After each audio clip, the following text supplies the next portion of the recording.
Patrick, votre conseiller pour la menuiserie intérieure.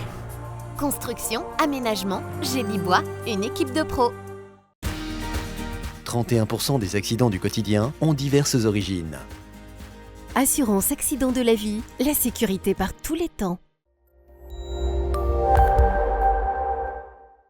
Bonjour tout le monde, c'est un beau début de week-end qui se profile, le soleil est en grande forme et nous gratifie d'une belle présence après la dissipation des rares brumes matinales.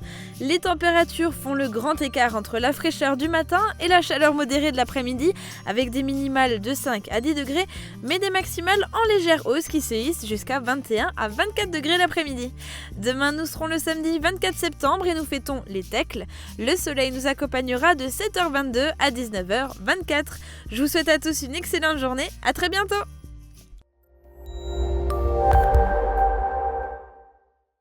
Je parraine un ami et tout le monde y gagne. Mon filleul, ma banque et moi.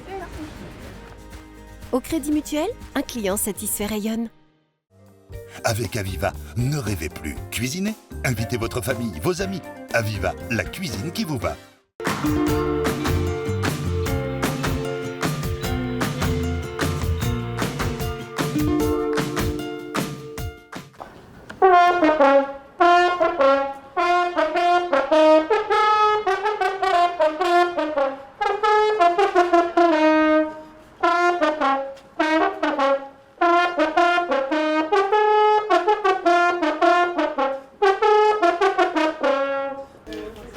Alors nous avons été accueillis ici par Cindy. Moi je vous accueille et je vous souhaite la bienvenue ce soir pour une première en nocturne donc la présentation de ce château Hutschneider.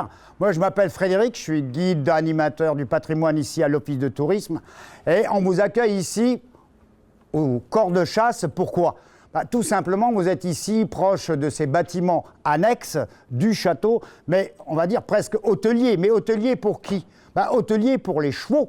Ici, il y avait des étables également à Chenil.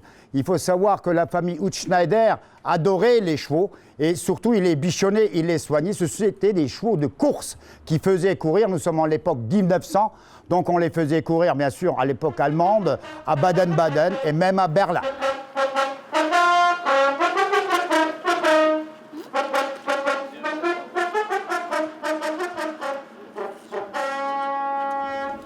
Veuillez me suivre.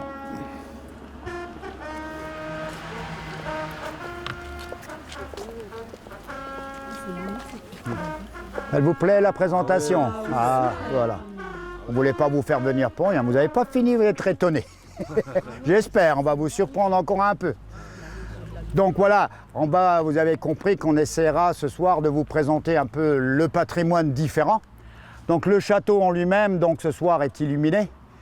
Et donc l'aspect, ce qu'il faut savoir, ce château est un château industriel, un château du XXe siècle, puisqu'il a été construit en 1900, à partir de 1905, 1906, par une veuve, donc Marie Hutschneider, j'en parlerai encore tout à l'heure. Par contre, ce qu'il faut savoir, chers visiteurs, qu'ici vous êtes à l'arrière. À l'époque, c'était l'arrière, ce n'était pas l'entrée principale. L'entrée principale était de l'autre côté, que nous allons découvrir tout à l'heure sur le balcon. Par contre, donc on va démarrer ici, rentrer sur cette façade un peu très particulière. Vous allez voir par rapport à l'arrière et sur la maquette, nous sommes ici sur une façade absolument asymétrique. C'est un style appelé néoclassique, c'est-à-dire vous n'avez aucun élément semblable à l'autre, que ce soit des fenêtres, que ce soit les hauteurs, que ce soit, regardez la corniche, tout est différent. Et néoclassique puisqu'on a un rappel presque médiéval avec cette grande tour de côté, sur le côté gauche, qui vous fait penser au donjon, donc la tour la plus haute d'un château.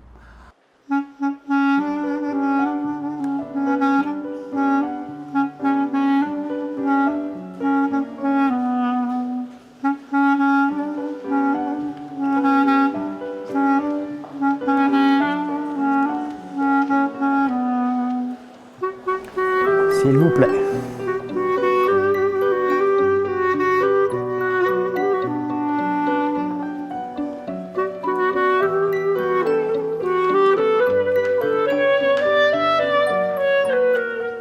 Alors ce qu'il faut savoir, c'était un peu la volonté, surtout on va dire la mienne, et celle de l'agglomération qui a son administration, ici dans ce château, donc de recréer. Il faut bien comprendre que ce qui s'est passé, c'est que ce château, d'un point de vue par ses occupants, par ses propriétaires, a été vidé en 1938, puisque Marie décède et son fils dans la même année.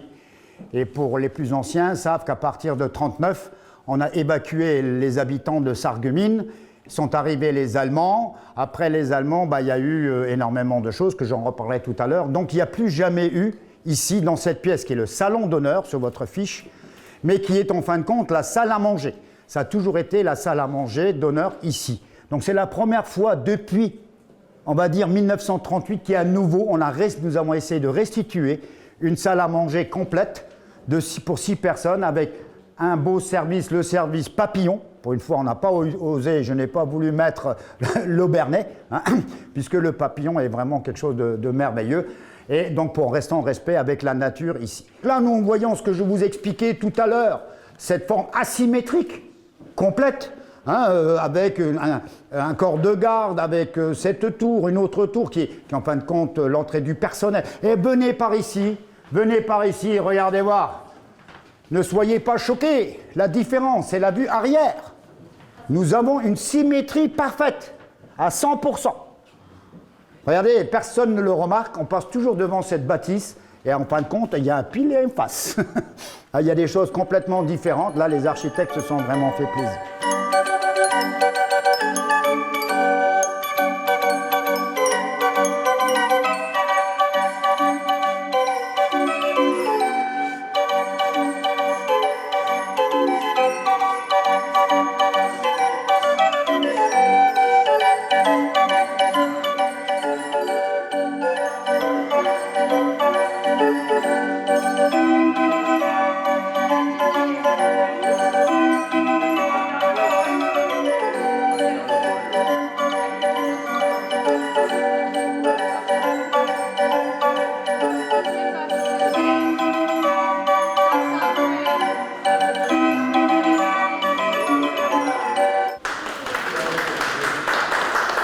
Merci Justine, merci Charles. Alors vous êtes ici dans le hall, sous ce fameux lustre, le magnifique lustre donc, de Saint-Louis, bien entendu. Les personnes rentraient à l'époque de ce côté-ci, donc par l'entrée arrière. Donc au début, on avait ici l'espace vide, se plaçait un premier salon et un grand salon et un petit salon. Bien sûr, la salle à manger, et ici, dans la continuité, nous avions un bureau et on va voir la salle de billard.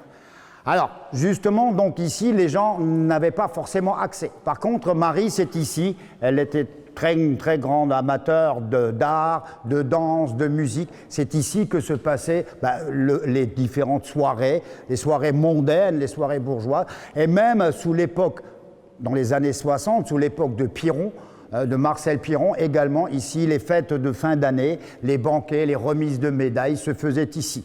C'est également, sous l'époque Piron, déjà encore cette salle servait, on va dire, on dirait aujourd'hui, de showroom. Voilà, vous êtes dans la salle de conseil, la salle de séance, la salle de délibération de l'agglomération Sarreguemines-Confluence. Alors, ce qu'il faut savoir, on regroupe ici les délégués, les représentants de l'agglo de 26 communes. Alors, à l'époque, ici, il y avait, donc c'était, si vous voulez, 2 pièces. En l'occurrence, donc, vous avez dans le prolongement la salle à manger, où nous avons été. Donc, il faut savoir que tout ça était d'un seul tenant, avec bien sûr des travées. Et on pouvait, à l'aide de portes amovibles, aller d'un côté à l'autre, c'est-à-dire ouvrir complètement. Ici, la salle de billard, le bureau, on va dire, à l'époque, on disait aussi le fumoir, c'était plutôt ça. Le petit salon, le grand salon, le petit salon et la salle à manger. Donc en fonction des visiteurs, tout le monde n'avait pas accès à tout. Vous entendez, il y avait quand même, hiérarchiquement, il y avait, on va dire, un tri. Et puis, bien sûr, l'accès sur le hall. Alors ce qu'il faut savoir, cette bâtisse, ce château, avait 37 chambres pour 640 mètres carrés. Il faut savoir que dans ce bâtiment, pratiquement, toutes les chambres étaient équipées, ou toutes les 2 chambres, avec une salle de bain, eau chaude, eau froide. Ce qui veut dire qu'ici, au sous-sol, nous avons des chaudières. En l'occurrence, nous avons 3 chaudières. Une chaudière dédiée, bien sûr, à l'eau chaude, une chaudière au chauffage, Et une en réserve, parce que si jamais en hiver, là, il y en a une qui tombe en panne, bon, ça fait pas bien, ça le fait pas. Ce qu'il faut savoir, et ça c'est le rêve, je crois le rêve de toute femme. De toute femme. Regardez voir cet objet qu'on voit ici, qui ressemble à une grosse machine à vapeur. Imaginez-vous, nous sommes début 1900 et nous avons un aspirateur, une aspiration centralisée de poussière. Vous avez pu attirer votre aspirateur. Voilà, vous n'avez pas besoin le modèle américain ou autre, vous n'en avez pas besoin. Vous mettez le tuyau dans le mur et puis voilà, c'est quand même fascinant.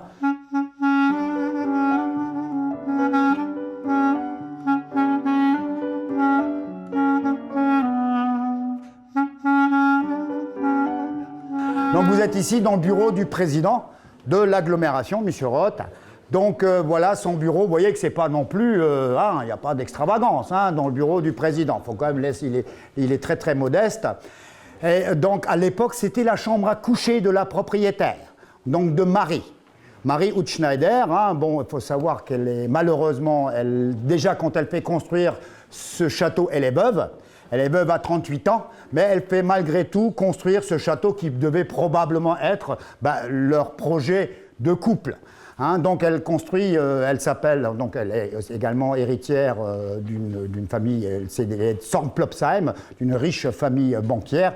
Donc ce n'est pas les moyens qui manquent, vous avez bien compris qu'ici l'argent ne jouait pas de rôle. Donc voilà, à l'époque ça coûtait à peu près 300 000 marks de l'époque, donc voilà. Bagatelle. Donc à l'époque, il y avait encore à côté, bien sûr, des toilettes tenant à la chambre et également des salles de bain décorées à Art Nouveau. Et tenez-vous bien, on est en plein Jugendstil Art Nouveau, et bien sûr les toilettes avec accoudoir, s'il vous plaît.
Papa, je t'aime.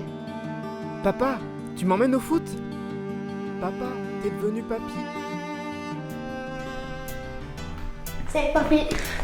Salut mon grand. Qu'est-ce que t'as fait? J'ai marqué un but. T'as marqué un but? Super.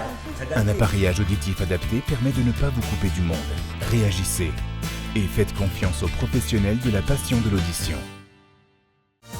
Naturellement en bonne santé. Pour retrouver les saveurs des produits bio de qualité, se régaler et être en bonne santé, il n'y a qu'une seule adresse. Santé Crépy, La Vie Claire, au 5A rue des Ormes à Sarreguemines. La Vie Claire, le bio est dans ma nature.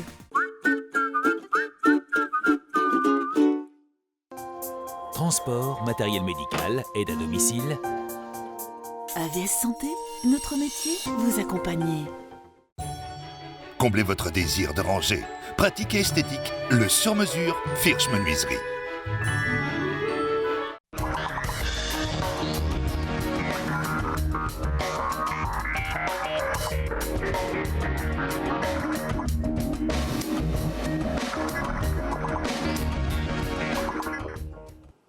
Bonjour à tous, bienvenue sur le plateau d'une semaine en région. Aujourd'hui encore, nous vous avons compilé le meilleur des reportages de vos télévisions locales du Grand Est pour mieux découvrir notre territoire. Au sommaire de ce numéro, l'Alsace nous ouvrira ses portes, tout comme le fort frère d'Ober-Hausbergen, avec des reconstitutions historiques à découvrir en famille.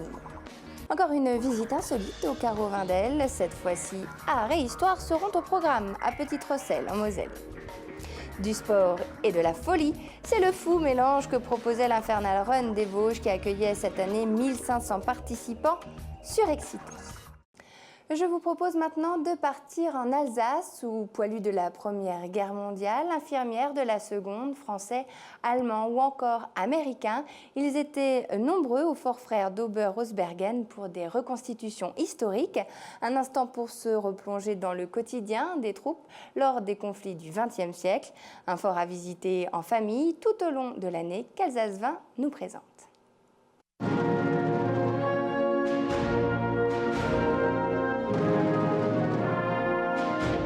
Aujourd'hui, je suis en ambulancière SSA, donc service de santé aux armées, donc de la France 1940. J'ai fait des études d'histoire, comme beaucoup d'entre nous. Enfin, de notre association, on s'est rencontrés en fac d'histoire. Et après, ça permet de transmettre aux jeunes, au public et tout. La section, c'est la 51e Scotland Division. Pour la mémoire d'un homme qui a passé le pont Pegasus Bridge en écossais, c'était le seul soldat qui avait le kilt en ce temps-là, en 6 juin 1944. Et depuis ce temps-là, je me suis dit, on va commémorer cette personne qui était magnifique et de courage, qui s'appelait Bill Milling. C'est le costume qui était réglementaire déjà pour la guerre 14-18, mais aussi réglementaire en juin 1944, sauf que pour débarquer, ils avaient le pantalon, les Écossais. Mis à part Bill Milling qui avait le seul gars qui avait le kilt.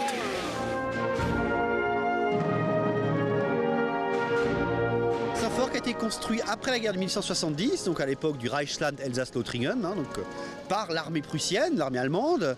Donc lui-même a été construit entre 1872 et 1875. Il sera maintes fois modernisé. Il servira dans la Première Guerre mondiale de camp de prisonniers.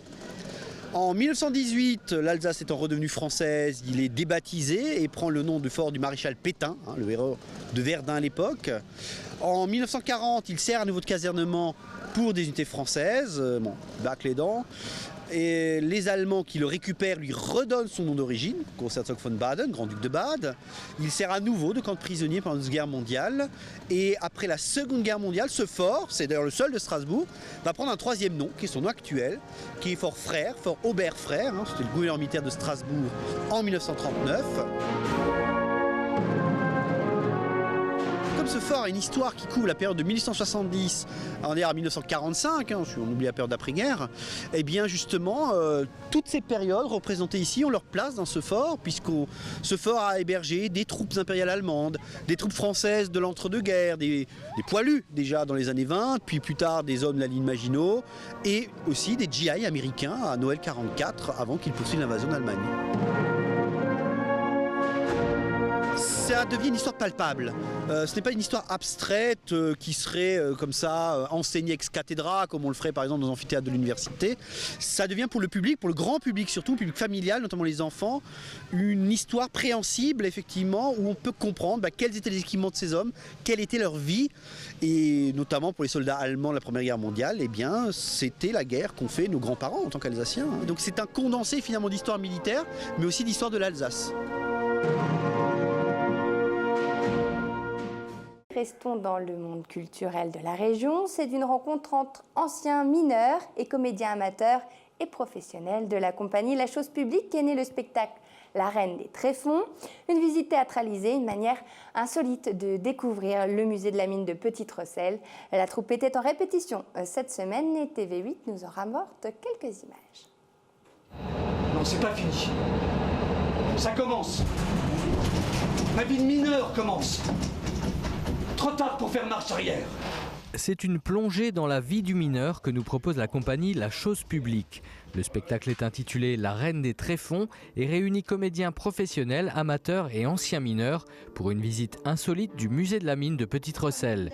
C'est la troisième fois que le parc Explore Vindel participe à cette manifestation proposée par Moselle Tourisme.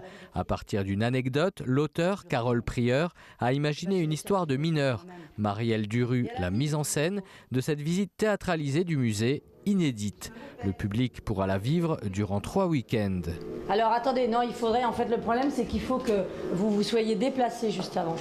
Parce que Enfin, dans l'idée, c'est que ça se faisait sur l'aile centrale là. Donc, on a travaillé à partir de témoignages, de reportages, de rencontres avec les mineurs, pour qu'enfin Carole Prieur, qui est l'autrice de ce projet, écrive une histoire romancée avec un personnage principal qui retourne dans la mine, retrouver, on va dire, un amour perdu au fond de la mine, une certaine Anna qui s'est déguisée en son frère Polo pour enfin découvrir la mine, parce que en fait, à la mine, on ne peut pas y aller, aucune femme ne peut rentrer dans la mine. Donc, elle essaye de se déguiser en son frère, d'essayer de passer inaperçue. Au final, elle va avoir une rencontre amoureuse avec un des mineurs. Et puis, il va y avoir un éboulement de charbon. Et puis, elle va mourir et rester dans la mine. Donc, lui va avoir une énorme culpabilité et passer son temps à retourner dans la mine pour essayer de la retrouver, d'essayer de faire en sorte d'arrêter le temps et d'espérer qu'elle soit éventuellement qu'elle revienne vivante. Allez.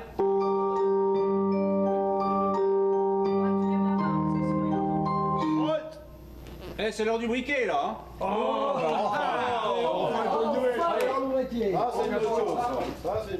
Une histoire romancée donc, une manière différente, plus artistique de présenter la mine en mettant en avant la vie du mineur.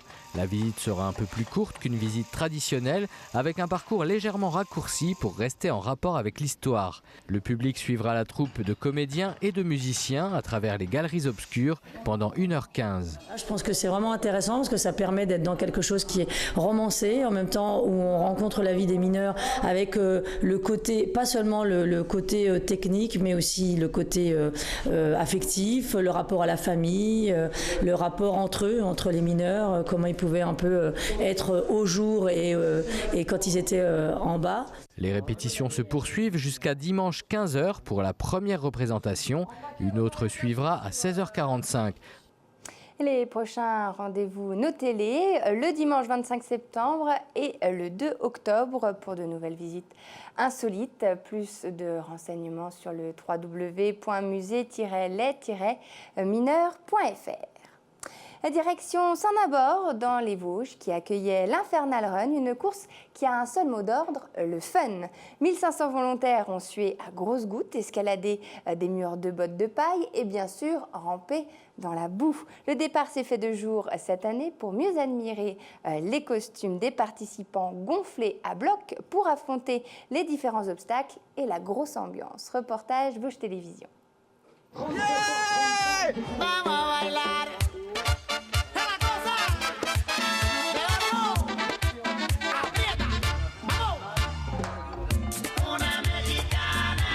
Ce qu'il y a d'infernal dans cette course, c'est peut-être justement parce qu'elle est... terrible. On en peut plus, mais ça va aller quand même, on en faut. Totalement déjantée, mais on en redemande pourtant à chaque fois et avec le sourire. L'Infernal Run de Saint-Nabord a vu samedi sous un soleil de plomb près de 1500 participants prendre le départ, stade du Perret, non sans un... à la mode islandaise.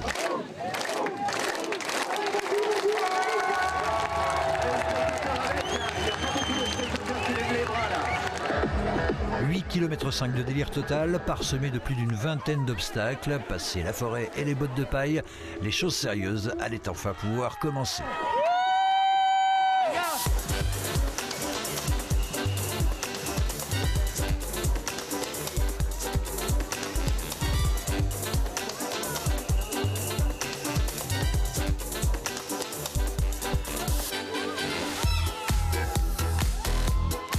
On est bien là, non?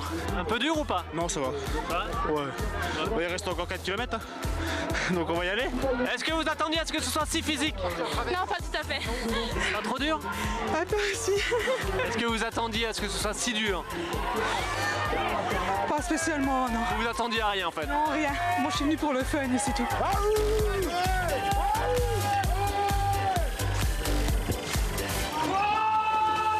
Pourquoi? J'en ai aucune idée. Pour être entre copines, pour rigoler. On l'aura compris, l'Infernal Run c'est cool, c'est fun, mais à trop préjuger de ses forces, cette édition fera encore bon nombre de victimes. Bon, vous avez un petit peu de mal quand même, hein? Beaucoup, oui. Beaucoup de mal, ouais. Oh, c'est difficile. Ah, je suis pas prêt pour ça. Et puis, il y a ceux et celles qui ne s'y seront pas risqués. Ah non, nous on aime bien supporter. On est des supporters. Sérieux, aucun regret? Non, aucun regret. On aime bien regarder. Rendez-vous est pris pour l'édition 2017, même lieu, même punition. Et d'ici là, on va s'entraîner.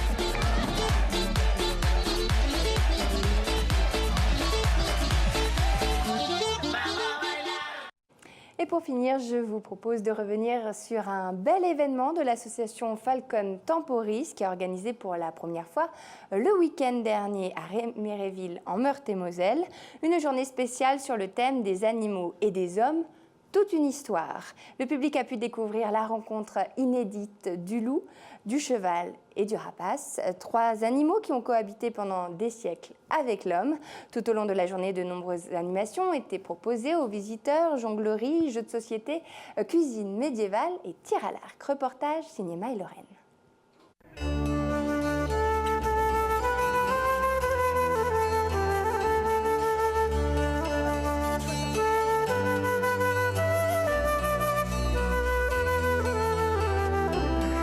Aujourd'hui, c'est une première à Réméréville puisque là, on est dans la découverte des animaux et j'ai intitulé ça des animaux et des hommes, toute une histoire. On a regroupé ça en périodes, donc période indienne, période Renaissance, période médiévale. Cette fois-ci, on a regroupé les 3 animaux emblématiques de ces périodes qui ont toujours été avec l'homme en fait, toutes ces périodes. Le cheval avec les cavaliers, les loups avec les Indiens parce qu'ils les aimaient, après on les a plus aimés du tout, donc justement ça me permet de parler de ça, et les rapaces parce que la fauconnerie est toujours restée, elle a disparu à une certaine époque, mais ça a toujours été la fauconnerie comme un instrument de chasse ou bien un signe de noblesse.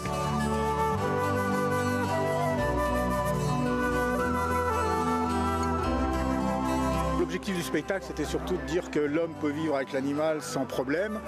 Et comme on a tendance un petit peu à l'oublier, on a voulu, sans grande prétention, parce qu'on ne va pas changer les choses comme ça du jour au lendemain, on a voulu tout simplement expliquer aux gens qu'on pouvait toujours vivre ensemble. Et nous, notre travail à nous, c'est d'éduquer ces oiseaux, de leur donner confiance en l'homme, mais aussi de leur donner confiance dans ce public, qu'ils les voient pour qu'ils puissent aller au plus près, que les gens puissent les admirer, et ainsi de créer une sorte de rapport qui n'existe plus malheureusement entre l'homme et l'animal. Alors tout autour, on a créé des animations avec un campement médiéval dans lequel vous retrouvez des jeux de société, des combats de chevaliers, du jonglage de feu, du tir à l'arc où les enfants et les plus grands aussi peuvent s'exercer au tir à l'arc.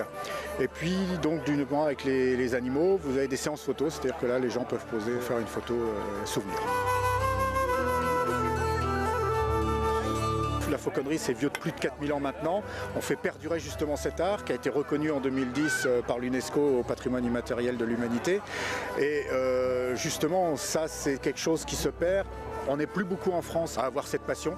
On dit d'ailleurs entrer en fauconnerie, ce qui veut bien dire ce que ça veut dire, parce qu'à partir du moment où on commence en fauconnerie, on arrête de penser aux vacances, on arrête de penser à la vie de tous les jours, entre guillemets. Mais on essaye justement de montrer aux gens ce qui s'est perdu, ce dressage avec les faucons, cette chasse, etc. C'est tout l'art de la fauconnerie qui est là et c'est ce qu'on va montrer aux gens maintenant.